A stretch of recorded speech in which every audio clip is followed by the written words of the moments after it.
Hello guys, this is Christy Paulino, ang negosyanteng may dystonia. In this vlog, isi-share ko sa inyo ang aking experience as first time ninang sa kasal.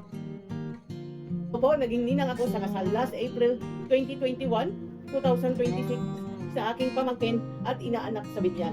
So, story time tayo. Yung bride ay pamangkin ko sa pinsan.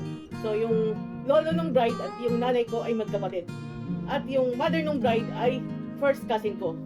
So, yun, nung bata si bride, palagi siya dito sa bahay namin.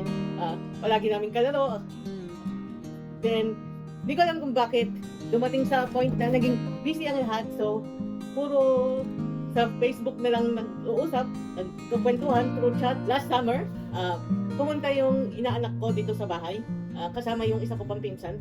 Then, nasabi niya sa akin na kukunin nga akong ninang kapag ikinasal na siya. Then, doon pa lang sinabi ko na ayoko magninang sa kasal kasi nga wala pa akong asawa at may kasabihan na pag nagninang ka sa kasal na dalaga ka, may tendency hindi ka na makapag-asawa. Yun ang naririnig-rinig ko dito sa Nueva Ecija. So, akala ko okay na hindi ako magninang sa kasal. Atin kami for sure kasi nga inaanak ko siya. Malapit na kamag-anak namin. Pero a month before ng wedding nila, nag-chat sa akin yung inaanak ko. Then, sinend niya sa akin yung wedding invitation through chat at nandun yung pangalan ko sa pinakatuktok pa. Tapos yun, greenhouse ko yung mga ibang principal sponsor ng kasal at familiar yung mga pangalan sa akin. Karamihan ng mga kinuha nilang principal sponsor ay mga first cousin din namin. Yun. So, yun, hindi na ako makatanggi. Kasi nakasulat na sa wedding invitation yung aking pangalan. Although yung pangalan ko ay mali ang spelling, mali ang name na nakalagay. So, kaya na, basta invited ako as ninang sa kasal. Pinat ko yung kapatid kong si Pauline, tapos sinend ko sa kanya yung wedding invitation ng kasal. Tawa siya ng tawa kasi nga single pa kami. Kahit si Pauline single pa. Ganun na daw ba ako katanda para magninang sa kasal. Second week of April, nag-celebrate ako ng 37th birthday ko. Then last week of April, nagninang ako sa kasal for the first time. So yun yung mga kaganapan sa aking buhay ngayon. So yun, ano bang isusuot ko? Nakalagay sa wedding invitation na ang isusuot ng mga principal sponsor ay dark blue. Magiging pasaway lang tayo kasi nga wala akong dark blue na damit. Especially sa gown, wala akong dark blue damit. So, may available dito sa bahay na ang kulay ay ma-orange na gown. Pinagawa namin ito way back 2018 kasi nga nag-attend kami sa kasal sa Manila Cathedral. So, yun. Then, dahil long gown nga yung aking isusuot,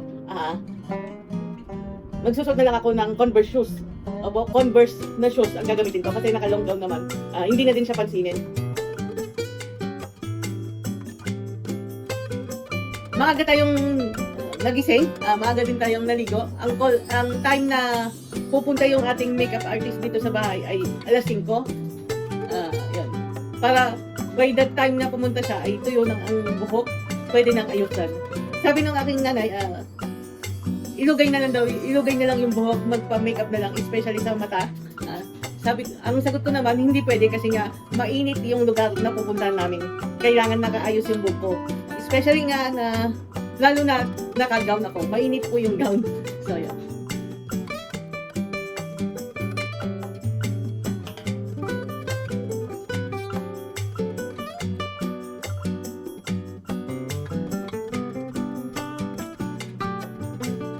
Yung gagastusin ko sana sa pagre-rent ng damit ay mapupunta na lang sa hair and makeup ko at sa regalo para sa bagong kasal.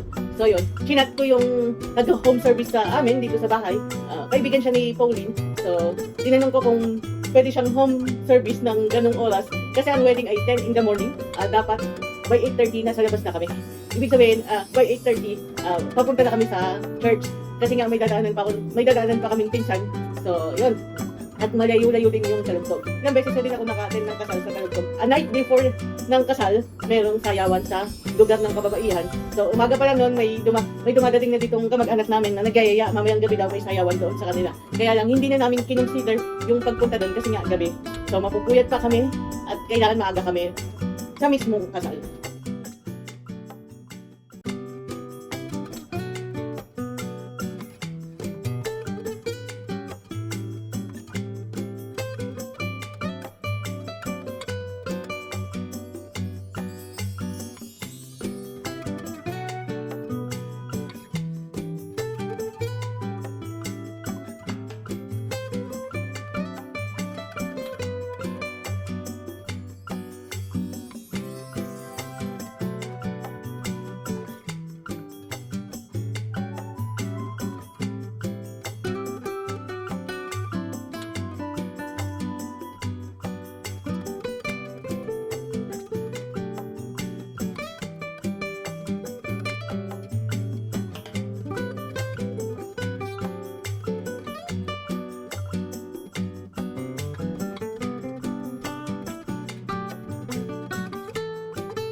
Hi guys! So, yun na nga.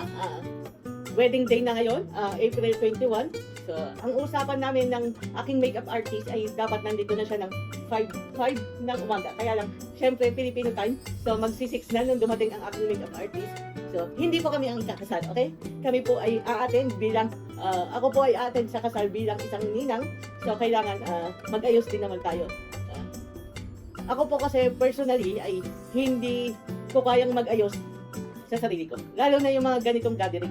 So, kung simple gathering lang, simple invitation lang, pwede na pong mag-ponytail or what. Pero ngayon po kasi ay isang formal gathering, kaya kailangan magpaayos tayo.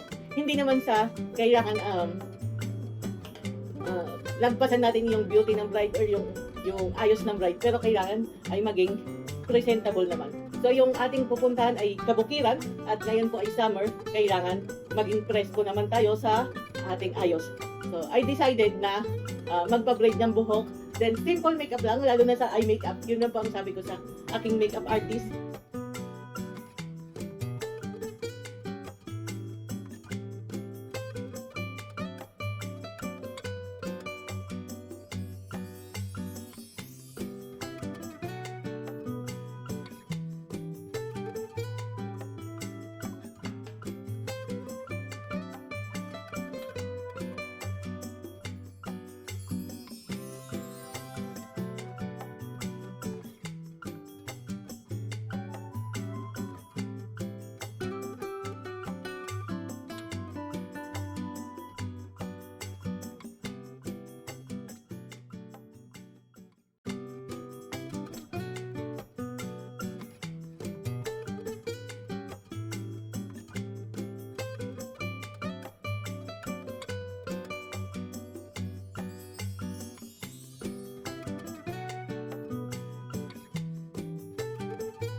Maganda yung ceremony.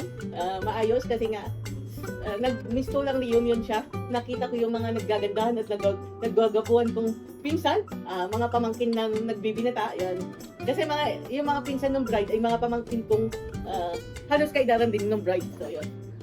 Nakakatawa lang kasi nga sila yung mga naging abay. So may mga part doon na nakikita mo sila nakaayos, mga nakatoksido, nakadance. So, yun. Then, ang ating after the wedding ceremony, pupunta naman tayo sa lugar ng bride na nandun yung party. So, yan. Masarap yung pagkain, guys. Guys, dito sa Verona, kapag may kasalang ganito or may gathering na ganito, kilala yung pamilya ng aking mother na sila din yung nag-aasikaso sa kasal. Sila din yung nagluluto. May grupo ng uncle ko at grupo ng pinsan ko na nagluluto sa kasal. Pagkwentuhan din na ang mga nailuto sa kasal ay 6 na baboy na iba't ibang putahe. So, yun. Yung isang pinsan ko, ang chief cook, pagka ganito, sila yung magluluto sa kasal. Simula nung pasayaw hanggang sa mismong kasal, hanggang sa mismong buffet sa kasal, sila ang maghahanda. Then, kukuha na lang sila ng catering services, utensils na gagamitin ng mga bisita. Plato, baso, kutsara, yun.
Maraming salamat po sa patuloy na pagsuporta nyo sa aking YouTube channel at maraming salamat po sa mga additional subscribers ng aking YouTube channel. Tulungan niyo po ako para tumaas yung aking YouTube subscriber at ma-hit ko na ang aking goal ngayon na 10,000 subscribers.